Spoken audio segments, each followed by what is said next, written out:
ఇది ఒకటే కదమ్మా సార్. నాకు ఇప్పుడు వరకు ఎవరైతే సప్లై చేశారో చేస్తున్నారు రైతులు, నా రైతులు, నా ప్రకృతి వ్యవసాయ రైతులు, ప్రతి రైతు నెంబరు మీకు ఇస్తాను. దయచేసి దీంట్లో పెడితే, అంటే ఇలాంటి సంఘటన ఎప్పుడు జరగలేదు. ఇవ్వండి సార్, ఇవ్వండి. పాలు ఎవరు ఇస్తున్నారు నాకు, దేశీయ ఆవు పాలు ఎవరు సప్లై చేస్తున్నారు, బెల్లం ఎవరు సప్లై చేస్తున్నారు, బియ్యాలు ఎవరు ఇస్తున్నారు, వాళ్ళ వివరాలన్నీ ఇస్తాను. నేరుగా వాళ్ళతో సంబంధాలు పెట్టుకుంటే ఇంకా సంతోషం. మనల్ని చూసి వాళ్ళు ఇంకో ఎకరం పెంచుతారు, రేపు ఇంకో ఆవు పెరుగుద్ది ఈ భూమి మీద. ఇదొక ఇవన్నీ కూడా ఇలా కలవటానికి జరిగిందనే నేను సంతోషిస్తున్నాను. జరిగిన సంగతి ఇది కూడా మంచిగా అనుకుంటున్నాను సార్. నేను నేను కూడా గట్టిగా నమ్ముతున్నాను నిజంగా.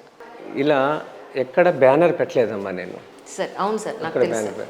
ఇంకోటి, పాలేకర్ గారు మీటింగ్ జరుగుతున్న ఈ కార్యక్రమాల్లో చిన్నజీయర్ స్వామి ఆశ్రమంలో జరిగింది 2017లో. 2000 మందికి అక్కడ చేసాం 10 రోజులు. అక్కడ చేసిన తర్వాతే తిరుమలకి నైవేద్యం ఇవ్వగలిగాం. 3.5 సంవత్సరాల నుంచి ఇంకా జరుగుతుంది, ఇక మీదట కూడా జరుగుద్ది. ఎక్కడా కూడా మిఠాయి షాప్ పేరు నేను ఎక్కడ మాట్లాడలా, ఏ వేదికల మీద మాట్లాడలా. మా అన్నదమ్ములు ఎవ్వరు కూడా ఎక్కడ కూడా ఈ మాట్లాడలా.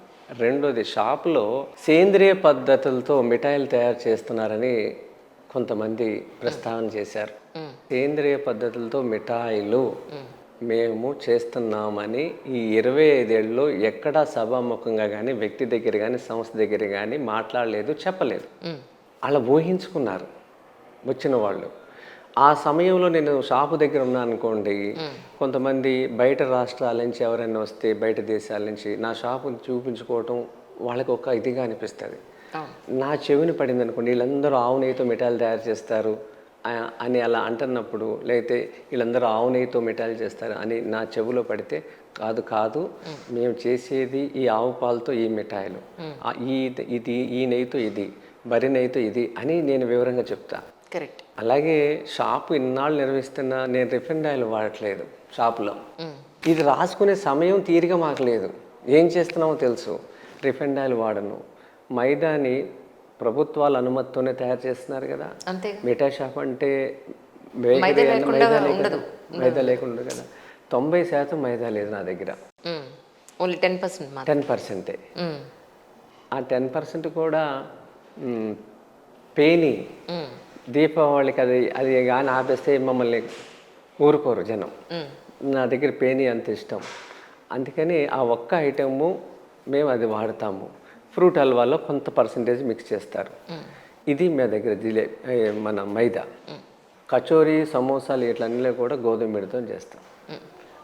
ఇలా చేస్తున్న షాపు భారతదేశంలో, ఆంధ్రప్రదేశ్ కాదు, తెలంగాణ, భారతదేశంలో నాదే అని చెప్పుకుంటాకి ఈ అవకాశం ఇచ్చినందుకు భగవంతుడు, కృష్ణ భగవానుడు నేను రుణపడి ఉంటాను. ఈ ఆలోచన ఇచ్చినందుకు. రిఫైండ్ ఆయిల్ వాడని షాపు, కలర్స్ వాడని షాపు, ఎసెన్సు, ఫ్లేవర్సు, తర్వాత మైదాని 90% వాడుకున్న షాపు.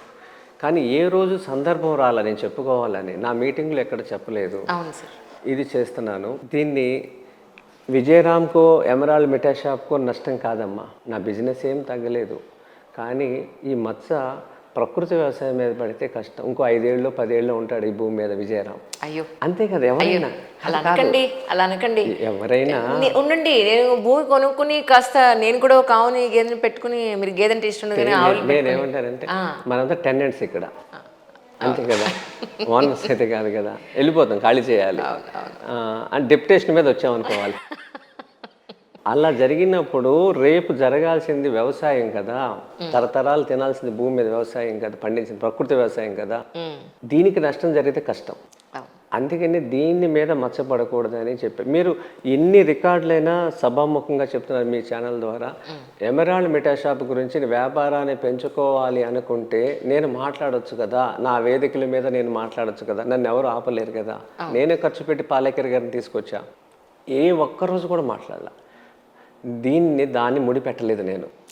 ఇది పాలేకర్ గారి నెంబర్ కూడా మీరు ఇవ్వాలి. సుభాష్ నా గురువు.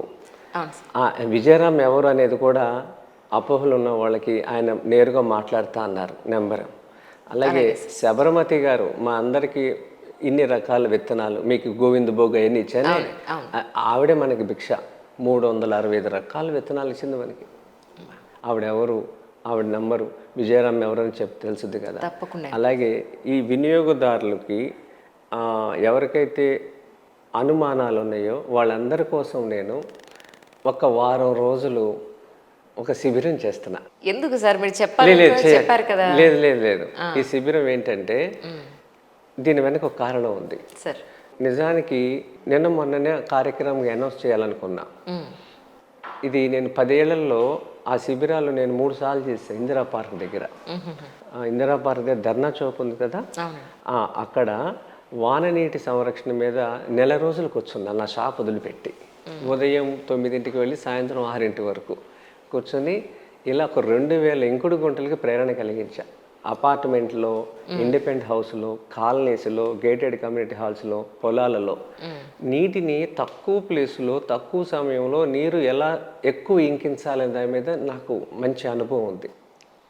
దీన్ని నేను అక్కడ వారం రోజులు శిక్షణ ఇవ్వటానికి నేను అనుకున్నాను. అంటే నెల రోజులు గతంలో చేశా, 15 రోజులు చేసిన రోజులు ఉన్నాయి. అలా నేను ఈ 10 ఏళ్లలో 3 సార్లు కూర్చున్నా అక్కడ. ఇది చాలామందికి తెలుసు. ఈసారి వారం రోజులు రేపు ఆగస్టు 9 నుంచి 15వ తారీఖు వరకు, ఆగస్టు 15 వరకు కూర్చుంటున్నాను అక్కడ. ఎన్ని సందేహాలు ఉంటే అన్ని సందేహాలకి సమాధానాలు ఇస్తాను. తర్వాత వాళ్ళ ఇళ్లలో ఈ నీటిని ఎలా దాయాలేదో నేను చెప్తాను. రేపు బెంగళూరు లాంటి పరిస్థితి మనకి రావద్దు అనేది. అవును, బెంగళూరులో ఇప్పుడు వాటర్కి చాలా పెద్ద సమస్య. చుట్టాలు వస్తే మీరు హోటల్లో ఉండండి, మీకు భోజనాలు మేము పంపిస్తాం, ఇంటికి రావద్దు అని చెప్పి మెసేజ్లు పెడుతున్నారంట. రేపు మనం ఆ పరిస్థితికి రాకూడదండి. అదే అంటే ఇది గట్టెక్కకపోతే నిన్న వాళ్ళు బాధపడ్డారు, రేపు మనం బాధపడతాం. ఇప్పుడు తమిళనాడులో వాళ్ళు ఏం చేశారంటే ఇడ్లీ పిండి కేజీ కొంటే వాళ్ళు ఇడ్లీ పిండి అమ్ముతారు, బకెట్ నీళ్ళు ఫ్రీ అన్నారు ఒక షాప్ ఆయన. అయ్యో, ఇడ్లీ పిండి కొనుక్కుంటే బకెట్ నీళ్ళు ఉచితం అన్నారు. అలాగే మీకు లాతూర్ అని మహారాష్ట్రలో కంటి ఆపరేషన్ చేసే ఒక ఆపరేషన్ థియేటర్లో శస్త్రచికిత్స చేసినాక అట్లా వాష్ చేయటానికి నీళ్ళు లేవు. నీళ్ళు లేకపోతే వాళ్ళు రోజుకి 15-16 ఆపరేషన్లు చేసే చోట 2-3 ఆపరేషన్లు చేశారు. అది కూడా బాగా రికమెండ్ ఎవరైనా పెద్దవాళ్ళకి. చిన్న నిరుపేదలకి అది కూడా జరగల. అంటే ఈ పరిస్థితి మనం ఎప్పుడు ఊహించింది. ఇట్లా ఒక్కొక్క రాష్ట్రం చుట్టూ, మన చుట్టూ ఉన్న రాష్ట్రాలు ఇవి జరుగుతున్నాయి కదా, మనం ఆ దుస్థితి రాకూడదు అనేది నా సమయాన్ని గతంలో ఖర్చు పెట్టా అక్కడే. ఇది కొత్త ఏం కాదు, ఇది 4వసారి చేయబోతున్నా. అక్కడ ఎలాగో ఖాళీగా ఉంటాయి కదా, విజయరామ్ మీద ఎన్ని అనుమానాలు ఉన్నా, సందేహాలు ఉన్నా, వ్యవసాయం గురించైనా, నీటి గురించైనా, గోవుల గురించైనా, ఏ సబ్జెక్ట్ గురించైనా సరే నేను చేసే దాంట్లో వివరణిస్తా, భోజనం పెట్టి పంపిస్తా. వీళ్ళంతా హైదరాబాద్లోనేనండి, ధర్నా చౌక్లో, ధర్నా రామకృష్ణ మఠం ఇందిరా పార్క్ దగ్గర ధర్నా చౌక్లో ఒక చిన్న టెంట్ వేసుకుంటాను. అది కూడా ట్రెడిషనల్గానే. ఎప్పుడు చెప్పండి, డేట్స్ ఎప్పుడు అనుకున్నారు? ఆగస్టు 9 నుంచి అమ్మా. ఆగస్టు 9 నుంచి ఆగస్టు 9 నుంచి ఆగస్టు 15 వరకు, వచ్చే నెల ఒక వారం రోజులు ఉదయం 9 నుంచి సాయంత్రం 6 వరకు ఎంతమంది వచ్చినా అంతమందికి భోజనం పెడతాను. వాళ్ళకి ఎన్ని అనుమానాలనే తీసుకోమనండి.